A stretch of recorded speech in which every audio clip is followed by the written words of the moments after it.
Good morning मेरे प्यारे बच्चों, आप लोग कैसे हैं। आज की क्लास हमारा है पीरियोडिक क्लासिफिकेशन का। ये सेकेंड क्लासेस है जिसमें हमने पीरियोडिक क्लासिफिकेशन ऑफ एलिमेंट के बारे में पढ़ रहे थे। ऑलरेडी हमने 2 लॉ पढ़ चुके हैं, law of trades and law of octave के बारे में पढ़ चुके हैं, यानी 2 साइंटिस्ट के बारे में पढ़ चुके हैं, है ना।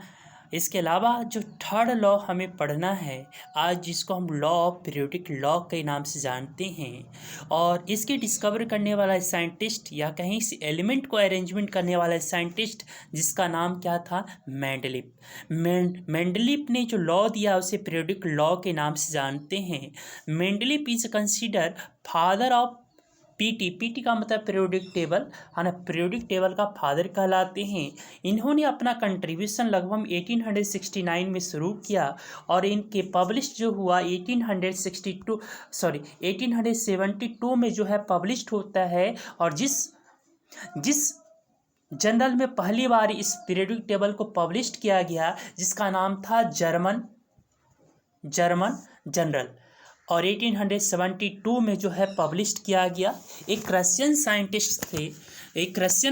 साइंटिस्ट थे जिन्होंने आवर्त सारणी को अरेंजमेंट करने के लिए कुछ नियम बताए थे। ये अगर पीरियोडिक टेबल या एनसीईआरटी के अकॉर्डिंग देखें तो ये थर्ड साइंटिस्ट हैं जिन्होंने पीरियोडिक टेबल को कुछ अरेंजमेंट करने का बात किए थे, एलिमेंट को अरेंज करने के लिए कुछ लॉ दिए थे। इसके पहले 2 लॉ ऑलरेडी पढ़ चुके हैं, 2 लॉ के बारे में ऑलरेडी पढ़ चुके हैं और ये पीरियोडिक टेबल का फादर कहलाते हैं। लिखिएगा, according to this law physical and chemical property are periodic function their the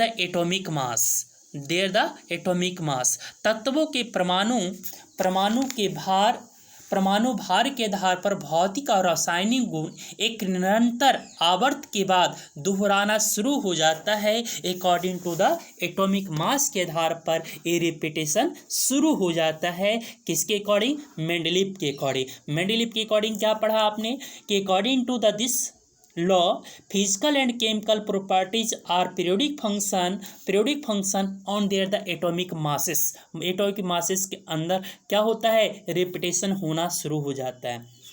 सबसे पहले इन्होंने जो एलिमेंट को अरेंजमेंट करने का प्रयास किए उन्होंने एटॉमिक मास के बेसिस के आधार पर किए, physical and chemical property similar होने के कारण किया। इन्होंने कहा कि जो टॉप है, यानी टॉप टू बॉटम और लेफ्ट टू राइट अगर जाते हैं तो क्या होगा, एटॉमिक मास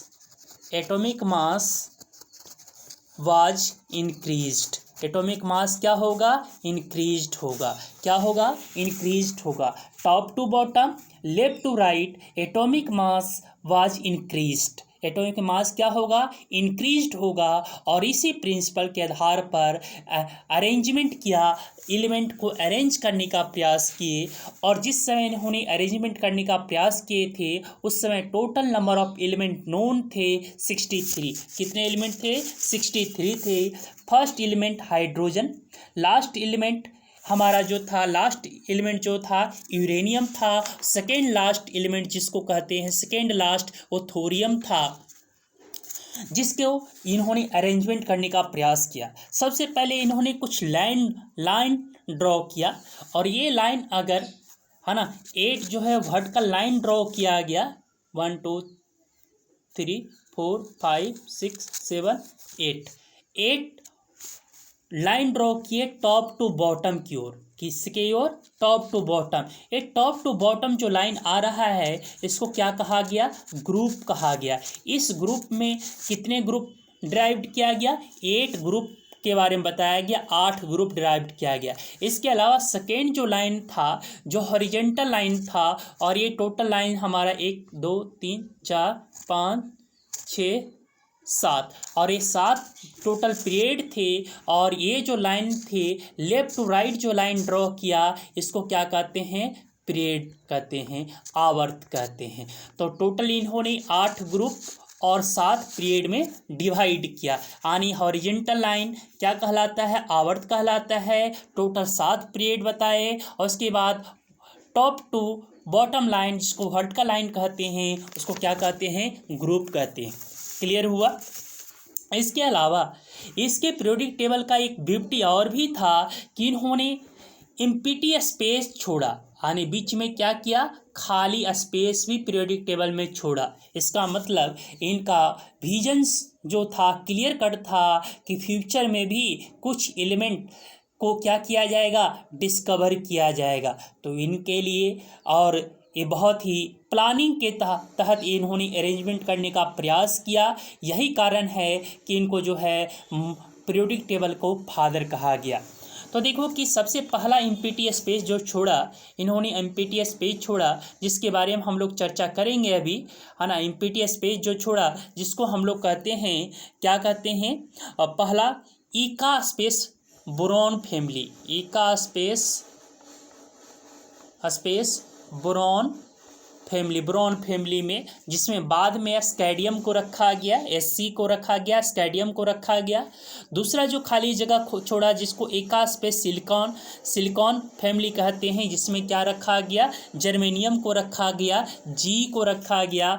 थर्ड जो स्पेस जिसे छोड़ा एका स्पेस एल्युमिनियम, जिसे बाद में क्या रखा गया, जिसमें गैलीलियम को रखा गया, जीए को रखा गया। और फोर्थ जो स्पेस छोड़ा गया एका स्पेस मैग्नीशियम, जिसमें टीसी को रखा गया, टाइटेनियम को रखा गया। तो ये इसकी आने की जो ब्यूटी है, आने एक तरह से कहे क्या कहें, इसके पीरियोडिक टेबल का अरेंजमेंट था जिसमें इन्होंने कई सारे 4 स्पेस खाली स्पेस भी छोड़ा था।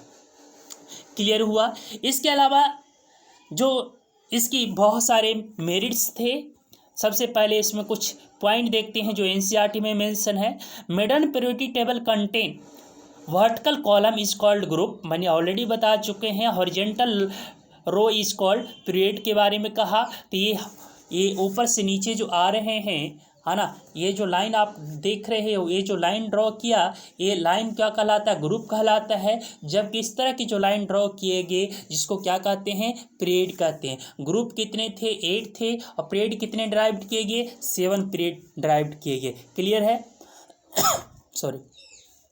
अचीवमेंट क्या क्या किया, वह डेवलप द पीरियोडिक टेबल, इन्होंने डेवलप किया।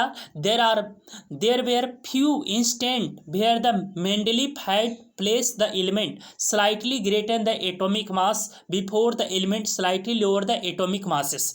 देखो कि इन्होंने पहले बताया कि इन्होंने एटॉमिक मास को इंक्रीजिंग ऑर्डर, चाहे टॉप टू बॉटम जाए या लेफ्ट टू राइट जाए, एटॉमिक मासेस क्या होगा, इंक्रीज करेगा ये। और स्लाइटली थोड़ा बहुत अप्रोक्सीमेट जो डिफर कर सकता है, उन्होंने इसको क्या किया, निगलेक्ट किया।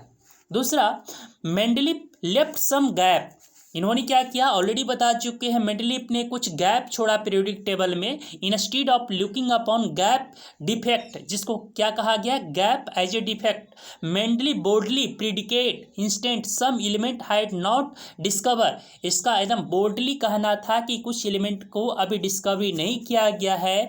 मेंडलीफ नेम्ड सच प्रीफिक्सिंग, जिसको संस्कृत न्यूमरल कहते, एका मतलब 1, name of the preceding elements some group जे इंस्टेंट, जैसे हमने बात किया था स्कैडियम की, गैलीलियम की, जर्मेनियम का डिस्कवरी क्या किया गया, बाद में किया गया, जिसका प्रॉपर्टी क्या होता था, सिमिलर होता था, किससे, ब्रॉन्ज से, एल्युमिनियम से, सिलिकॉन से रेस्पेक्टिवली। हमने मैग्नीशियम की बात किया था, ईका मैग्नीशियम की बात किया था, जिसकी प्रॉपर्टी किससे मिलता था, टाइटेनियम से मिलता था, उसको रखा गया, खाली स्पेस में रखा गया।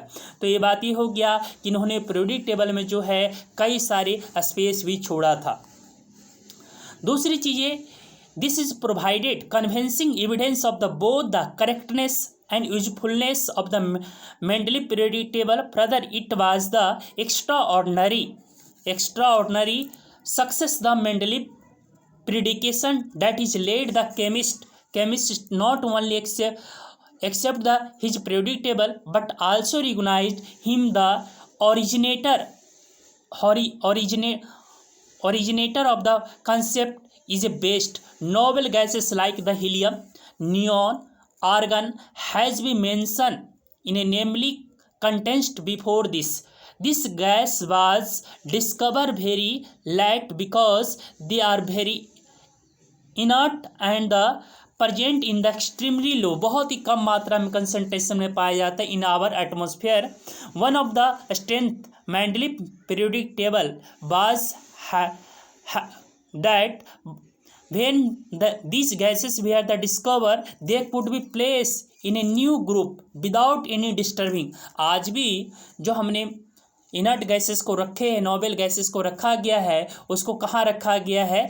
Without any disturbing of the groups and period को विदाउट कोई डिस्टर्बिंग किए जो है इनको जो है एक अलग ग्रुप में रखा गया है, जिसको क्या कहते हैं? इनर्ट गैस कहते हैं, या उस ग्रुप को 18 ग्रुप कहते हैं आज के डेट में कहते हैं, या जीरो ग्रुप भी कह सकते हैं, जिसमें जीरो ग्रुप में रखा गया, किसी प्रकार किसी का डिस्टर्बेंस नहीं बनाया गया। अब इसकी लिमिटेशन देखते हैं। लिमिटेशन में हम सबसे पहले देखेंगे लिमिटेशन क्या रहा। लिमिटेशन इसकी बहुत सारे ड्रॉबैक्स रहा।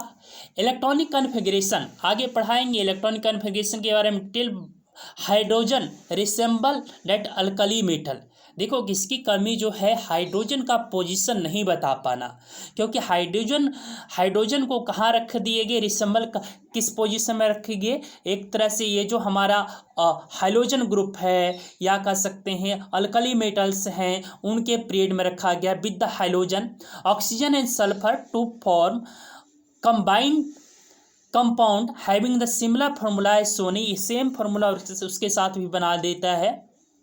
In the other, like hydrogen also exist in the diatomic, hydrogen हो या क्या कहते हैं हाइड्रोजन हो, डायोटोमिक का मतलब दो मॉलिक्यूल के साथ रहता है। H2 प्राय जो होता है H2 है ना, हाइड्रोजन जो होता है H2 के फॉर्म में होता है, डायोटोमिक के फॉर्म में रहता है। And it combined with the metal and non metal, ये दोनों के साथ कंबाइंड हो सकता है, मेटल के साथ भी कंबाइंड कर लेता है और नॉन मेटल के साथ कंबाइंड हो जाता है, कोवैलेंट कंपाउंड का भी निर्माण कर लेता है। सर्टनली नो फिक्स्ड पोजीशन है ना of the hydrogen in the periodic table, hydrogen का कोई फिक्स्ड पोजीशन ही बताया। और दोस्तों एक बात और भी मैं बताऊं बच्चों, मेरे प्यारे बच्चों एक बात और भी बताऊं, हाइड्रोजन एक आवारा एलिमेंट्स है जिसको आज तक पीरियोडिक टेबल में फिक्स्ड पोजीशन को मेंटेन नहीं रखा गया है, क्योंकि वो हमेशा क्या होता है, उसकी नेचर जो होता है क्या कर सकते हैं, मेटल और नॉन मेटल दोनों की तरह बिहेव नहीं करते हैं। यही कारण है कि जो होता है इसको सेपरेट क्वालिटी का एलिमेंट्स है, जिसको कि आज तक कोई फिक्स्ड पोजीशन नहीं बता पाया हाइड्रोजन को। The first limitation of the Mendeleev, यानी कि हाइड्रोजन का पोजीशन को मेंशन नहीं करना ये पहला लिमिटेशन था। He's could not assign the correct position of hydrogen in the periodic table. दूसरा बात ये second point, isotopes were had discover long after the Mendeleev had proposed periodic classification element.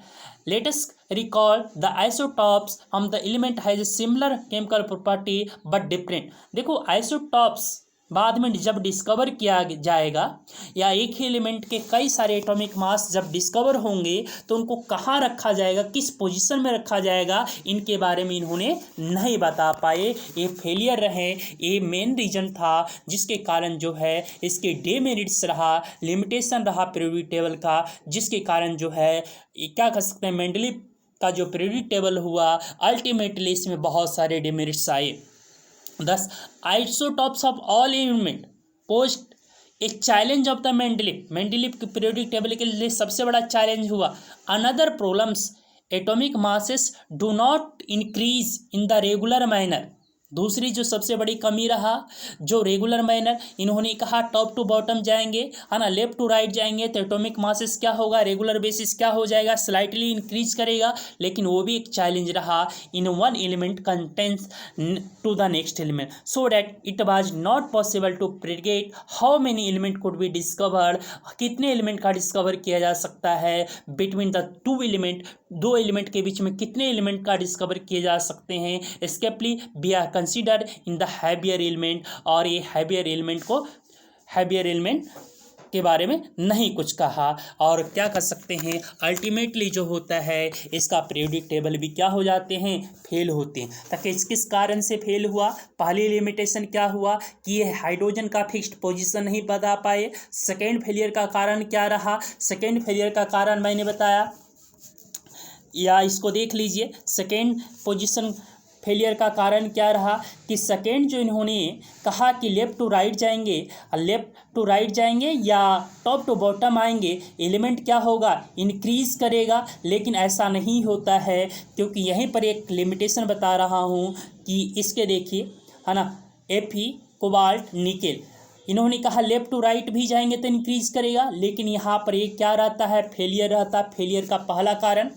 दूसरा, यहाँ पर भी फेलियर रहा, यहाँ पर देखिएगा ये हमारा जो है इसका एटॉमिक नंबर 194 होता है, और 194 ये देखिएगा इसका क्या हो गया, कम हो गया, है ना, इसका फिर ज़्यादा हो गया। तो चलिए यहाँ तो चलेगा, लेकिन इस दोनों के बीच में ये क्या रहा, फेलियर रहा। तो ये सेकेंड कारण रहा।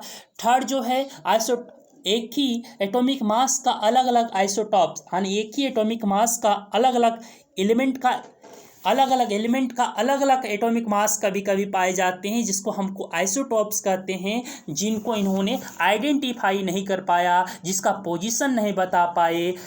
तो ये दूसरा कारण हुआ। दूसरी चीज़ें, जो नए आइसोटॉप्स बनेंगे, जो नए आइसोटॉप्स होंगे, उनका position determined, space of isotopes कहाँ रखे जाएंगे, इनके बारे में इन्होंने नहीं बता पाए। आइसोटॉप्स के लिए स्पेस नहीं छोड़ पाए। आइसोटॉप्स क्या होता है, एक पॉइंट में इसको देख लीजिए, आइसोटॉप्स क्या होता है, क्या आइसोटॉप्स क्या होता है, हम लोग इसको समझने का प्रयास करते हैं, है ना। एक ही एलिमेंट का जब अलग अलग पोजीशन, अलग अलग एटॉमिक मास एग्जिस्ट करेगा, एक एलिमेंट का अलग अलग एटॉमिक मास, जैसे मान लीजिए कार्बन है ना, एग्जाम्पल्स के रूप में हम लेते हैं कार्बन 3 फॉर्म में पाया जाता है, कार्बन 12, कार्बन 13, कार्बन 14, ये सभी में होता है। ज़्यादातर एटमॉस्फेयर में जो हम होता है वो कौन सा है, कार्बन 12 पाए जाते हैं, है ना। जबकि C14 एक तरह से वो कार्बन है जो जितने भी लिविंग ऑर्गेनिज्म है जिसके अंदर एग्जिस्टेंस होते हैं, है ना, जिसके से उनका लाइफ निकाला जाता है, बड़े ज़्यादातर जो हिस्ट्री में लिखे गए हैं, जिसको कार्बन 14 डेटिंग फार्मूला के नाम से भी जानते हैं। सेकेंड एग्जाम्पल्स हम लेते हैं, सेकेंड एग्जाम्पल्स में हम लेते हैं हाइड्रोजन 3 रूप में पाए जाते हैं।